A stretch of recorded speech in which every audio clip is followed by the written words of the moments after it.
হত্যার প্রতিশোধ নিতে মরিয়া হয়ে উঠেছে ইরান। ফিলিস্তিনের স্বাধীনতাকামী সংগঠন হামাসের রাজনৈতিক প্রধান ইসমাইল হানিয়াকে হত্যার ঘটনায় মধ্যপ্রাচ্য জুড়ে উত্তেজনা বিরাজ করছে। হামলাকে জোরদার করতে মিত্রদের সাথে নিয়েই এবার একজোট হচ্ছে তেহরান সরকার।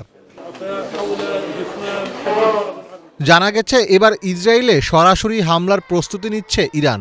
ইতোমধ্যে ইরানের সর্বোচ্চ ধর্মীয় নেতা আয়াতুল্লাহ আলী খামিনি গোপনে ইসরায়েলে হামলার আদেশও জারি করেছেন। দ্য নিউ ইয়র্ক টাইমসের সূত্র বলছে, ইরান কতটা বল প্রয়োগ করে প্রতিক্রিয়া জানাবে এবং ক্রমবর্ধমান পরিস্থিতি এড়াতে তাদের পরবর্তী নীতি কী হবে তা এখনও স্পষ্ট নয়।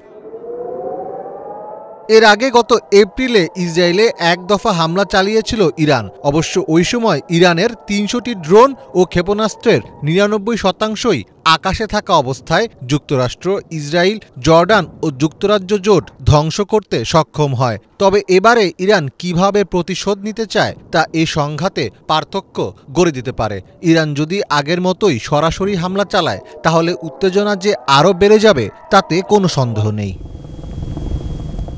প্রতিশোধপরায়ণ ইরান এবার একা নয়। গুঞ্জন উঠেছে একের পর এক রাশিয়ান যুদ্ধবিমান অবতরণ করছে ইরানে। সুতরাং ইসরায়েলে হামলার ব্যাপারে রাশিয়ার প্রেসিডেন্ট ভ্লাদিমির পুতিন যে ইরানকে সমর্থন দিচ্ছে সেটি নিয়েও কোনো সন্দেহ নেই। এছাড়া মধ্যপ্রাচ্যে নিজেদের সমর্থিত সশস্ত্র গোষ্ঠীগুলোর সঙ্গে আলোচনায় বসার কথা জানিয়েছে তেহরান। বিদ্রোহী গোষ্ঠীগুলোর সঙ্গে শিগগিরই আলোচনায় বসবে ইরানের প্রতিনিধিরা। এদের মধ্যে রয়েছে গাজার স্বাধীনতাকামী সংগঠন হামাস, ইসলামিক জিহাদ, ইয়েমেনের সশস্ত্র হুতি বিদ্রোহী, লেবাননের সশস্ত্র সংগঠন হিজবুল্লাহ ও ইরাকের বিদ্রোহী গোষ্ঠী। আলোচনায় ইরানের সর্বোচ্চ নেতা আয়াতুল্লাহ আলী খামিনি ও প্রভাবশালী রেভলিউশনারি গার্ডস বাহিনীর জ্যেষ্ঠ কর্মকর্তারা উপস্থিত থাকবেন বলে জানিয়েছেন ইরানের আরেকজন কর্মকর্তা। তেহরানের এই বৈঠকে ইসরায়েলে হামলা চালানোর সবচেয়ে কার্যকর উপায় খোঁজা হবে। হতে পারে ইরানের সামরিক কমান্ডাররা তেল আবিব এবং হাইফার আশেপাশে সামরিক লক্ষ্যবস্তুতে ড্রোন ও ক্ষেপণাস্ত্রের সমন্বিত আক্রমণের পরিকল্পনা করছেন। এই যখন অবস্থা, তখন কিভাবে এমন প্রতিশোধমূলক হামলা প্রতিহত করা যায় তা নিয়ে সার্বক্ষণিক সতর্ক অবস্থায় আছে ইসরায়েল।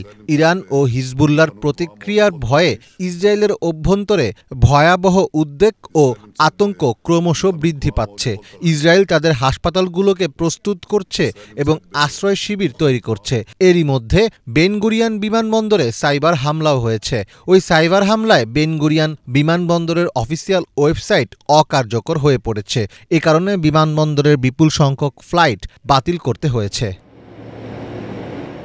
ইসরায়েলি নিরাপত্তা পরিষদ তাদের জনগণকে ৪০টি দেশে ভ্রমণের ব্যাপারে সতর্কতা জারি করেছে। এমনকি অন্যান্য জায়গায় তাদের ইসরায়েলি বা ইহুদি পরিচয় গোপন রাখার মতো সতর্কতামূলক ব্যবস্থা নিতে বলা হয়েছে। এমন উত্তেজনার মধ্যেই পেন্টাগন বলছে যুক্তরাষ্ট্রের সামরিক বাহিনী অতিরিক্ত জেট বিমান ও রণতরী মোতায়েন করেছে। এ হামলায় দুপক্ষই ক্ষতিগ্রস্ত হবে। তাই চলমান পরিস্থিতি মধ্যপ্রাচ্যের এই সংকটকে কোন দিকে নিয়ে যায় সেটি এখন দেখার বিষয়।